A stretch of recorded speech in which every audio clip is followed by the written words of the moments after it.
Hey, what's going on everyone? Welcome to this video tutorial on creating trap music in Ableton Live. So this tutorial goes step by step through that process. We're also using a sample pack that you can download for free from the free sample library. If you haven't been there yet, I highly recommend going there. Tons of stuff related to Ableton Live as well. A lot of wavetable presets and a lot of stuff that you might find yourself using as you're watching this tutorial. The sample pack that I created is designed to really capture the sound and the essence of modern trap beats and give you an amazing starting point of all the essential sounds to create a trap beat, even if you have absolutely nothing useful on your computer. Everything's set to the same key and tempo, so 150 BPM. So you might want to go up here to the top left and change your tempo to 150. That way, when you preview these clips, you can easily hear them in their original tempo form. So let's take a listen to some of them.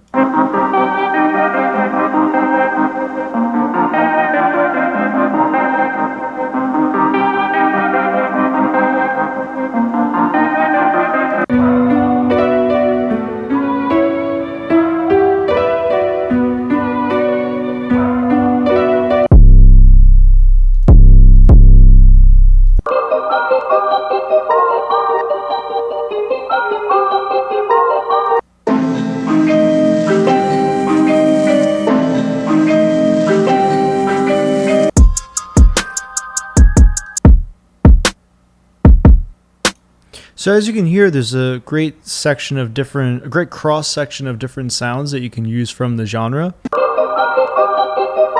This is a pretty good one, so let's just drag and drop this one right in. And I tend to give myself around 4 measures of what I call pre-roll in case I decide I want to do some kind of intro element later on. So that's something that I actually do. If I just click here, whatever selection I have on the screen, I can hit Control L or Command L if you're on Mac, and that's going to create a loop region around my current selection. So I start my workflow just with having a loop region selected, and it makes things a lot easier as I start to go through and audition more sounds. So now we can play it off of our arrangement screen. Now, even though our tempo is set to 150 and this sample is set to 150, Ableton tends to put things into warp mode by default, and in particular the beats algorithm can still chop up what you have. What I'm going to do is turn this off, and that way it prevents me from having any weird glitchy sounds that are in there. So it sounds good, it's looping properly. The great thing about trap, it's very loop oriented. So my advice is just to build it all from the very beginning to pretty much as many instruments as you think you need. And then you get into arranging, right? So now we can just go into some of these other places and start auditioning things.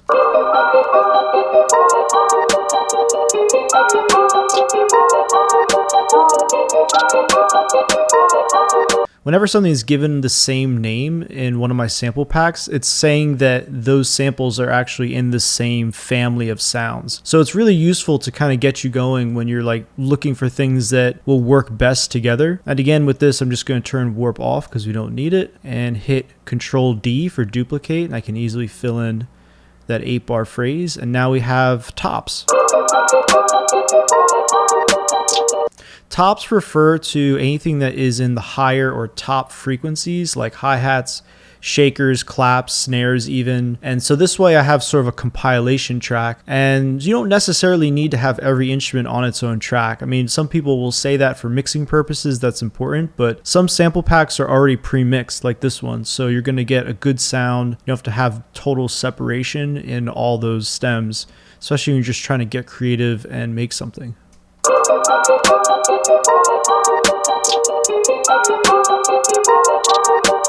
So now we actually have a really cool groove going, and I might want to place a kick. I kind of like this one because it's a loop and it's just a little bit faster. So I'm going to grab this one here.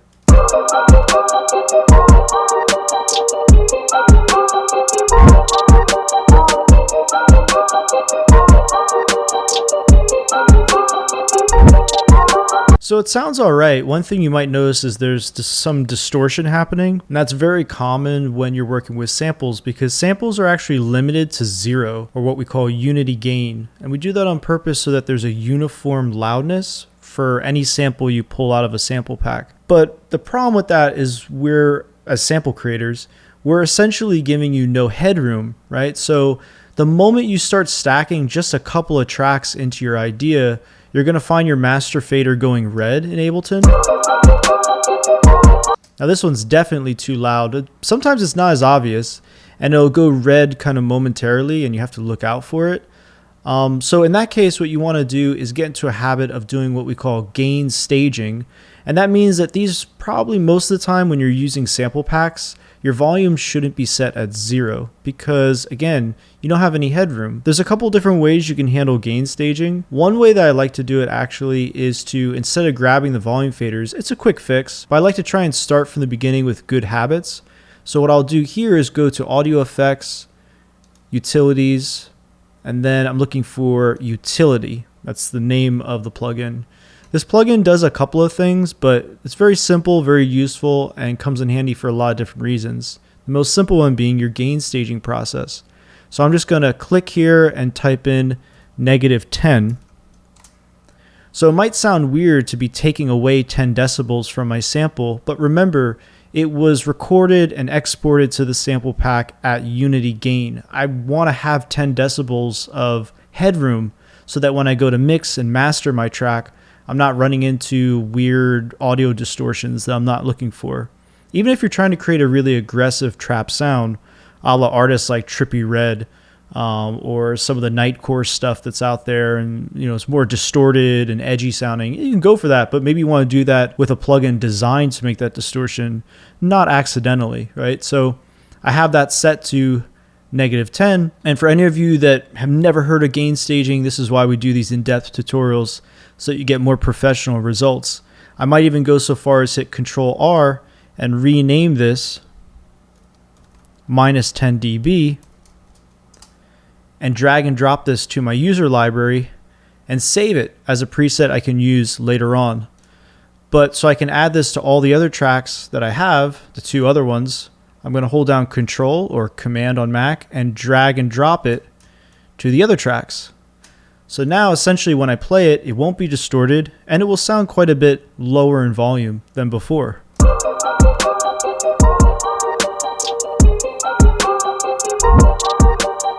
So the volume has gone down probably on your end. It's not as distorted as it once was.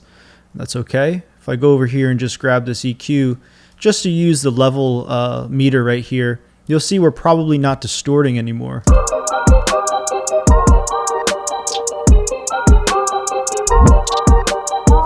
You can see it's very small, but it says -2.7. That's important to note because even though I took every single track on here and I took away 10 decibels of gain, when I look at my master fader, I still only have about 2.7 decibels of headroom before it would start clipping again. What this kind of shows is that a lot of trap sample packs that are out there are just super, super loud. So a lot of producers that are new to the genre are going in and they're drag and dropping samples and building their own beats and realizing that things sound kind of crappy. That's because they're gain staging. It's just a topic they haven't learned about. And this is one of my hacks for making it very easy on yourself. Just have that utility plugin ready to go. Make sure it's on every track very uniformly, and the samples will shine a lot better and you won't have really weird distorted results with your first beats. Especially if you're a beginner, that can be really confusing and frustrating when the sonic quality of your beats sounds really amateur, even though you have great samples like these ones. So keep that in mind. But now we essentially have a kick, tops, and a melody. But of course we're missing one integral element, which is the 808. So let's go back to our sample pack.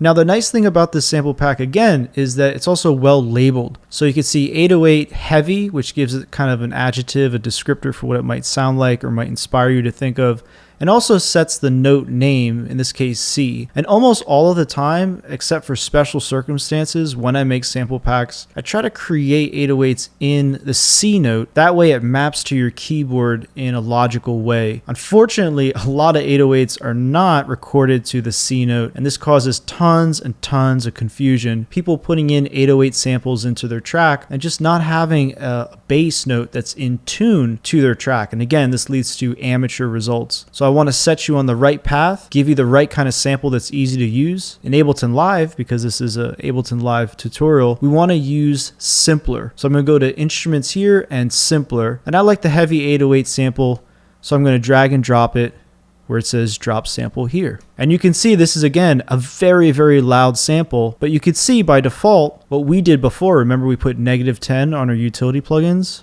Well, simpler does it by default as well. It says -12. I'm going to set it to one shot. Now I should be able to play it on my keyboard.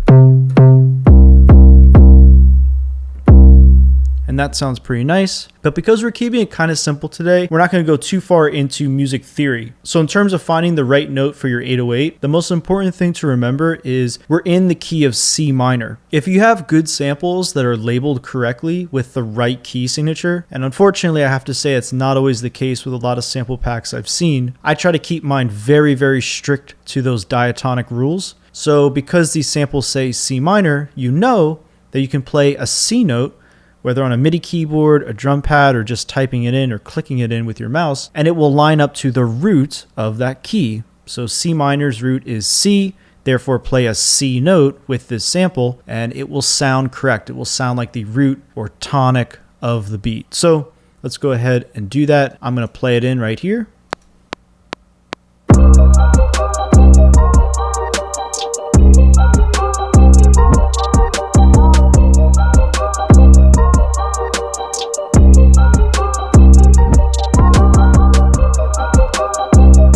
Okay, so now I've played something in. You'll notice that you have notes here that even though I tried to play it fairly in time, I'm still a little bit off the grid. So I'm going to click one of these notes, hit Control A or Command A if you're on Mac, and then hit Control U or Command U if you're on Mac for quantization. And you might notice something happen there. And this is very important to working on 808 basses in Ableton. And it's how you quantize those MIDI notes. Because remember, an 808 is an extremely heavy sound, and if it's a very sustained 808 sample, it's just as important where the 808 hits as where it ends. So if you look at the ends of your MIDI notes, they're all over the place as well. They're not locked to the grid at all. That's very natural, and what I love about Ableton is a very hidden feature. If I hit Control-Shift-U or Command-Shift-U on Mac, I'm bringing up my quantize options. Set to current grid, start, and if it doesn't say it, click end. You want that highlighted yellow as well. So now everything's going to be quantized based on where the note leaves off as well. And it just makes editing a lot easier. Now what I like to do also is zoom in on the arrangement screen, hit the plus sign, maybe reconfigure these windows a little bit, hit fold. So I'm only looking at the notes I've triggered on my 808. And now I can see where they line up to my kick loop. Again, a big part of trap is the unity and power and definition of the bass. So even though I was playing that 808 in, or you might have been clicking in the 808 creatively, my advice is to, for the most part, have the 808 follow the kick. It's going to create a lot of unity in your track. And you can see when I click on a MIDI note in this window below, it shows me where I am in the MIDI clip above. Again, super useful. So I can go ahead and zoom in, and now I can get an idea of where I'm at. And by just arranging my MIDI notes, I'm sort of set in place. Let's click on one of these MIDI notes, hit Control A or Command A on Macintosh. That's going to select all our MIDI notes. And you can see in this bottom window pane the velocities. I don't want my bass to be all over the place dynamically. So I'm going to click and push everything up. So I'm triggering everything at the same velocity. Now, if you don't like the sound of this, like it sounds too aggressive with whatever particular sample or instrument you're using for your 808, you can then just grab everything and uniformly bring them down. But see, they've lost their variation in velocity.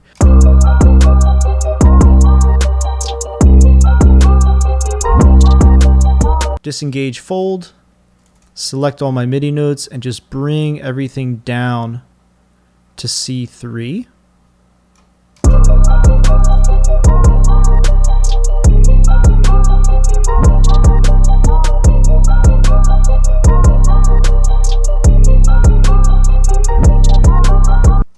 Okay, that sounds really good. It sounds like trap. You might notice that the master fader here is starting to overload a little bit as well.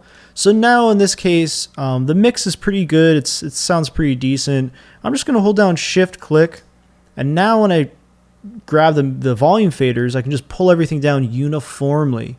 I'm going to pull everything down to around -4. Now it looks like I'm not clipping anymore. But just to be safe, maybe let's bring it down to -5.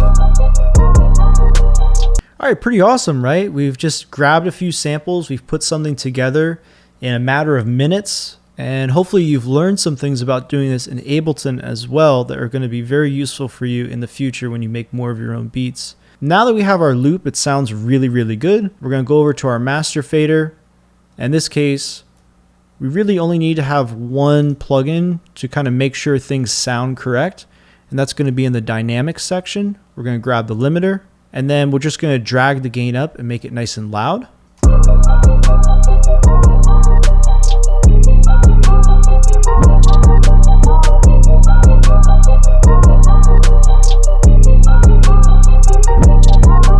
It's up to you how loud you want your music to be. Generally, when you see this thing working, you'll know that you're at a commercial loudness level. If you're at this point where you have a loop, you're basically on your way to making trap music. Really, the only thing you have to think about now is arranging, because you probably wouldn't have your song start off with just everything all at once, right? So let's go ahead and arrange this idea.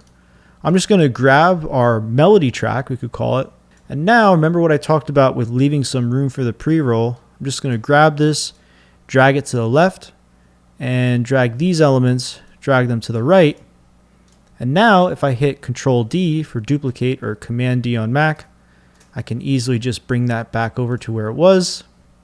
Notice how I'm doing this idea of 8-bar phrases. So a typical trap style might have this whole idea. You can see how I drew a marquee to select more than one clip on more than one track, and then just duplicate it. Now that I have this go for 16 bars, I might have those elements drop out and maybe keep the tops in, and then maybe halfway through add the kick, take the kick away, go back and highlight what I had here, and holding down Control, I can drag those elements over, create another 16-bar phrase, and then in sort of the bridge of the song, go back to just the melody loop. Again, bring back 16 bars of the main loop. And now I'm at about 2 minutes. So just like that, I've created sort of a decent sounding arrangement of that idea. It might seem really simple and obvious, but trust me when I tell you that when you have an artist, if you plan to have a vocalist or a rapper on this beat, you probably want a lot of space, simplicity, and creative room for the artist to come into the beat and really establish really interesting lyrical ideas and hooks. You don't necessarily want to have a beat that has tons and tons and tons of bells and whistles. Now, of course, this is a very simple example, and there's details that I'm thinking right in the back of my head we could add to this beat to make it even more at the level where an artist would want it. But again, you just saw me in a matter of seconds essentially create an arrangement. A very simple idea. You start with the melody, you build out 16 bars of the main payoff of the idea, you take out some instrumental elements, bring them back in. Again, your creativity on how you take things out and bring them back in, what I like to call subtraction and addition of elements, that's all up to you. Then another 16 bars of the main idea. Again, we go back to the intro statement. So just the melody idea, everything is gone, everything comes back in for another 16 bars. And at 2 minutes, you basically have created pretty much a complete idea. Any artist could listen to this beat and totally get an essence of what they might want to create with it. And if you're someone who's interested in the music industry, making trap beats for A&R or making beats for music labels, recording labels that create briefs and send you emails asking for beats that sound like this, and getting yourself signed and doing real professional work in the future, this is a workflow that we've really created today that shows you how to make this genre from scratch. These are great royalty-free loops and samples that you can use. You can download them for free. Leave a comment below if you have any questions or anything you want me to follow up on and do more of. And yeah, make sure you go check out the free library, download more free stuff from there, tons of Ableton stuff that you can use. And yeah, have fun making music. I'll see you in the next video.